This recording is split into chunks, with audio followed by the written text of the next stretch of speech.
So here's what I'm going to be using for this install. So this box is going to have the finishers for the bar end. So basically, this is going to go on the end of your bars. The mirror is going to attach to this area right here.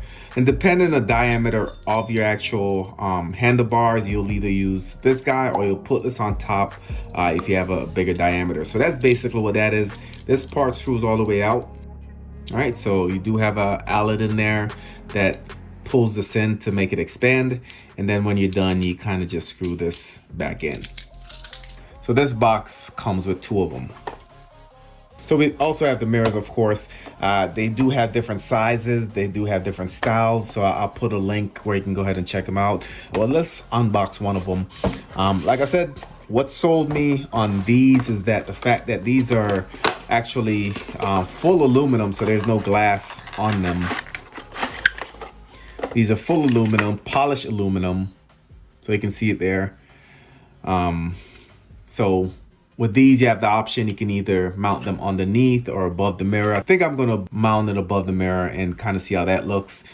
This part pivots, of course, and then you have the adjustment here. So this, you can either move it left or right, and this is to tighten against the bar ends that I just showed you. So not much more. They do have another ring in here, so maybe, again, if your handlebar is a little bit smaller, you can fit this in, and that makes for a better fit. So let's head out to the bike and we'll get it installed.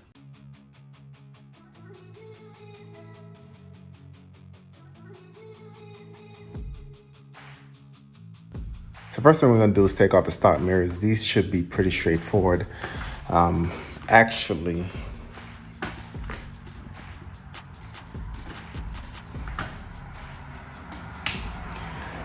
all I should need to do is actually turn it.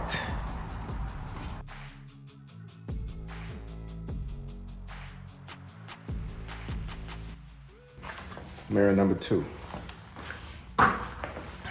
So once we remove the mirrors, we're gonna be stuck with this ugly, these holes pointing up on both of them. I did go on Amazon. They do send caps for these where you can just screw it on so no water or anything gets in. So those are coming. They're not in as of yet. But in addition to putting those in, what I wanted to do is also take these off, and I wanted to flip them upside down. That way it gives it a cleaner look up top. So let me go ahead and do that as well. This is gonna be a 5/16.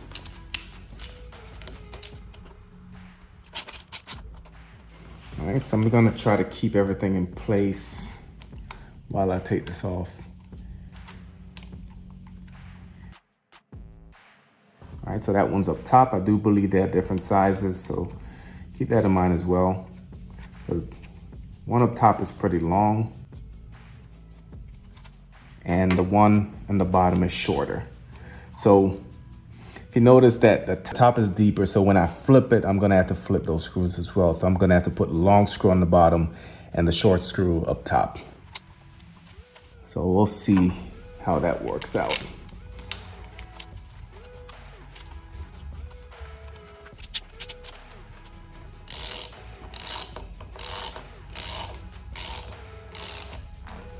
All right, so not bad. Do have enough clearance there. Looks a lot cleaner in my opinion, as you can see there. And like I said, I did order the screw to kind of fit that in, and I will be installing that once they come in from Amazon.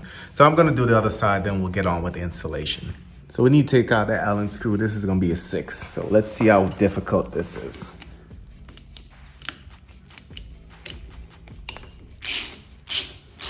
All right, so far not bad. Don't want to unscrew it all the way, but enough to be able to actually pull it out. All right, so it is moving. All right, so we'll just keep going.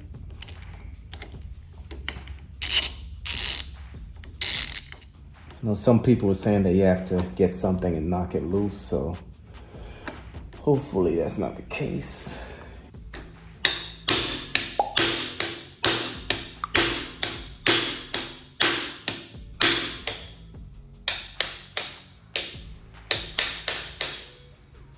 Was able to knock it off. You can see the internals right there. Now this is pretty much empty. Now I can start with the installation. It's pretty hard, harder than I thought it was gonna be, to be honest. But let's get on with the rest of the install. So for mine, I am gonna need the 16 to 21 millimeter adapter. So I've basically taken the end piece apart, and what I'm gonna do is just push this piece in here. I'm gonna go ahead and push the bolt back in. So what we're gonna do is put this guy back in. And again, once we start moving, this piece will expand. So you can see I got the adapter on here. It does have little slits in there, so that's where this piece is gonna pull down and expand. But you wanna get it close to where it's not really hard to get in. And you can put this in first or you can put it in afterwards, just depending on your personal preference. I'm gonna get this piece installed first, then I'm gonna put the mirror on.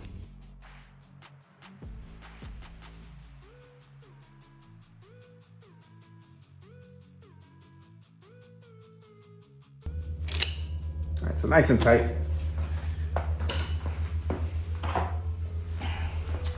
Now we can kind of set the mirror where we want it. Like I said, completely up to you if you want to do top like this or if you want to do under. But for me, I think I'm just going to go with the top mounted. So let me get this a little bit loose and then we'll put it on. And let me just get it a little bit. Tighten it a little bit, not too much, but I will need to adjust it later. And like I said, with these, you can swing it out, you can bring it in, whatever your preference is, and then you can rotate it back and forth. So until I get on the bike, I'm not gonna know, but let me get them installed first, and then when I'm done, I can come back and just make sure they're good. By the way, the torque spec on that is 10 Newton meters.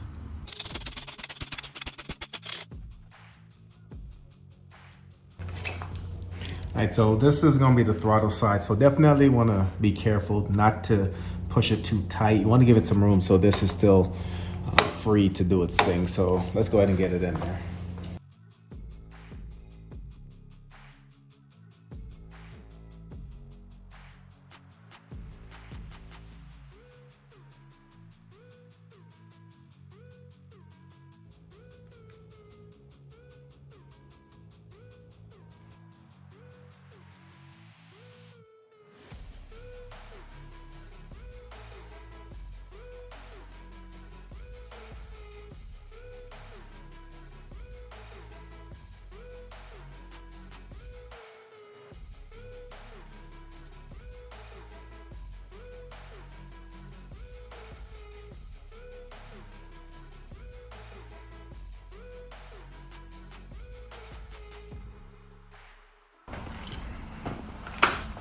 All right, so pretty much got them how I want them. The cool thing about this, of course, is that I can readjust them if I need to. So got the ends off, and that's one reason why I really went for this, is because I love how the finish was on that. This part right here, I can always move it back and forth depending when I get on the road.